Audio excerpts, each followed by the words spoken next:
পিঠা খোৱাৰ বতৰ আহি গ'ল সেইকাৰণে মই ভাবিছোঁ ঘৰত এটা নাৰিকল আছিলে এই নাৰিকলটো আমি যোৱা সপ্তাহত গাঁৱত গৈছিলোঁ সেই গাঁৱৰ পৰা লৈ আহিছিলোঁ আমাৰ বাৰীৰ পৰা লৈ আহিছিলোঁ আৰু সেইটো আজি মই ৰুকি লৈছোঁ এতিয়া মই এই নাৰিকল ৰুকি লৈ ভাজি ল'ম আৰু সেই নাৰিকল ভাজিৰে মই এবিধ পিঠা বনাম আজি পিঠাৰ কাৰণে মই একাপ মগু দালি লৈছোঁ মগু দালিখিনি পিছত ভাজি ল'ম শুকানে শুকানে ভাজিব লাগিব আৰু আধা কাপ চুজি বেলেগে থৈছোঁ ইয়াৰ পিছত মই একাপ ময়দাও বেলেগে থৈ দিলোঁ এইটো আমাৰ জোখ এটা বাটিত মই কাপত থকা চুজিখিনি ঢালি দিলোঁ এতিয়া চুজিখিনিত অলপ পানী ঢালি দিলোঁ আৰু কিছু সময় চুজিখিনি কোমল হ'বলৈ দিলোঁ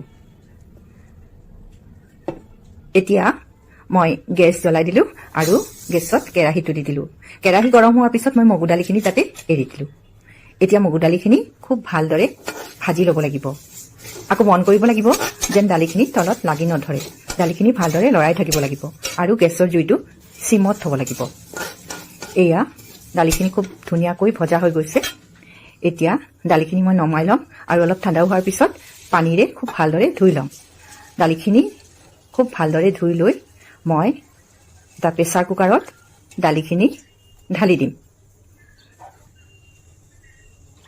আৰু তাতে জোখমতে পানীও দি তাতে আধা চামুচমান নিমখ মিহলাই দিম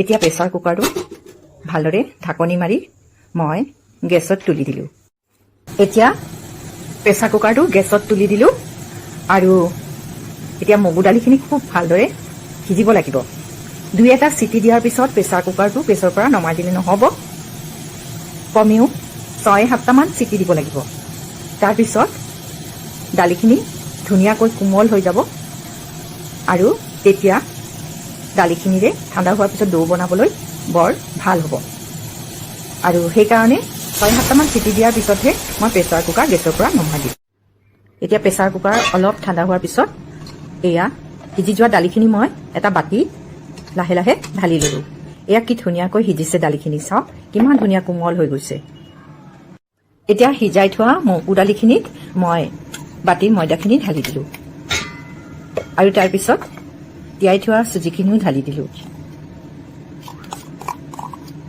ইয়াৰ পিছত মই এই মিশ্ৰণখিনিত অলপ চেনিও দিম আপোনালোকে মন গ'লে নিদিবও পাৰে অলপ নিমখীয়া বিধৰো কৰিব পাৰে মই দিছোঁ কাৰণ পিঠাখিনি অলপ চেনি দিয়াৰ পিছত এনেদৰে মিশ্ৰণখিনি বনালে পিঠাখিনি খাই ভাল লাগে আৰু অলপ মিঠা মিঠা লাগে এইদৰে গোটেইখিনি বস্তু সানি ল'লোঁ আৰু এটা ধুনীয়া দৌ বনাই ল'লোঁ এই দৌটো এতিয়া মই ছেট হ'বলৈ দিম আধা ঘণ্টামান দৌটো মই ঢাকনি মাৰি থৈ দিম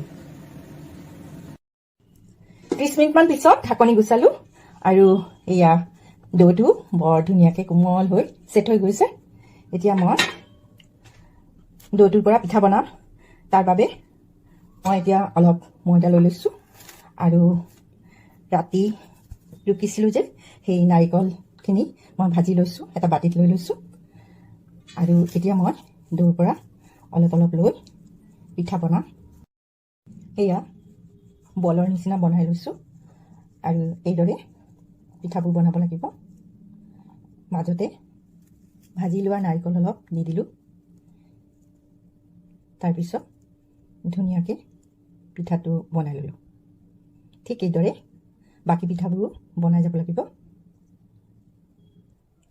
আৰু এইদৰে গোটেইখিনি দৌৰ মই পিঠা বনাই ল'লোঁ এতিয়া পিঠাখিনি মই ভাজি ল'ম এতিয়া গেছ জ্বলাই দিম আৰু ফ্ৰাই পেন বহাই দিলোঁ এতিয়া ইয়াতে মই ৰিফাইন তেল দি দিলোঁ ভালদৰে ভাজিব লাগিব তেল অলপ বেছিকৈ দিলোঁ এতিয়া তেলখিনি গৰম হ'বলৈ দিম অলপ সময় তেল গৰম হৈ গ'ল এতিয়া এটা এটাকৈ পিঠা এৰি দিম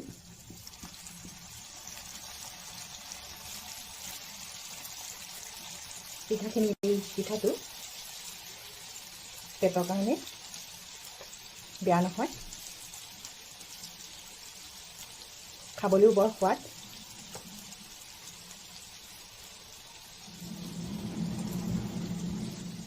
মই ময়দাৰে আনিছোঁ।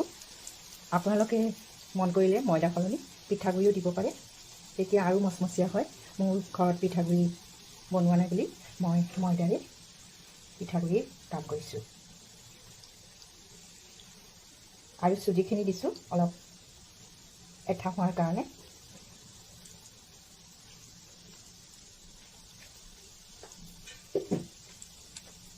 এতিয়া এটা এটাকৈ ভালদৰে ভাজিব লাগিব।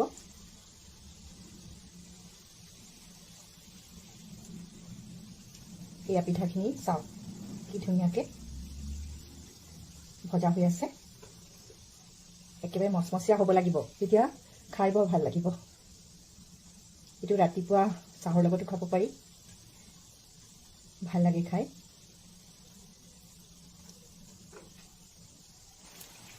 এইদৰে পিঠাবোৰৰ দুয়ো পিঠি ভালদৰে ইফাল সিফাল কৰি মই তেলত ভাজি তুলিলোঁ। এতিয়া হৈ গৈছে আমাৰ পিঠা।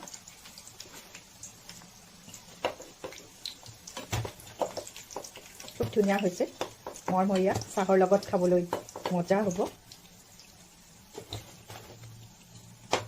কিন্তু পিঠাবোৰ যদি পিঠাগুড়ি দিও মগু দালিখিনি সানে, তেনেহ'লে তাৰ লগতেও কিন্তু অলপ ময়দা মিক্স কৰি দিব, নহ'লে পিঠাবোৰ তেলত দিয়াৰ পিছত ভাজতে ভাঙি যাব পাৰে। হৈ গ'ল আমাৰ পিঠাবোৰ, দেখিছেনে কি ধুনীয়া মচমচীয়া হৈছে। আৰু মই এয়া সৰু ডলা এটাত মই কাগজ পাৰি মানে পেপাৰ পাৰি মই ৰাখিছোঁ। এই তেনেকৈ তাৰমানে বেছি তেলখিনি, পিঠাৰ তেলখিনি এই পেপাৰে শুহি ল'ব, সেইকাৰণে ৰাখিছোঁ। এতিয়া পিঠাখিনিৰ সৎ ব্যৱহাৰ কৰা যাওক নে কি কয়। এয়া মই ৰঙা চাহ বনাই আনিছোঁ। ৰঙা চাহৰ লগত এতিয়া সন্ধিয়া এই পিঠাখিনি বৰ জমিব দেই, খাবলৈ বৰ মজা লাগিব। এতিয়া গৰম গৰম চাহ বনাই আনিছোঁ আৰু পিঠা। এই চাওক মই এটা ভাঙি দেখুৱাই দি আছোঁ, কি ধুনীয়া আৰু মচমচীয়া। গৰমে গৰমে ভালে লাগিব, পিছে ঠাণ্ডা হ'লেও ভাল লাগে। এতিয়া চাহৰ লগত মজা লাগিব মগু দালি পিঠা।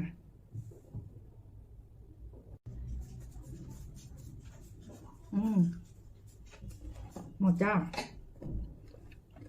আপোনালোকেও এনেদৰে বনাই খাবচোন, ভাল লাগিব।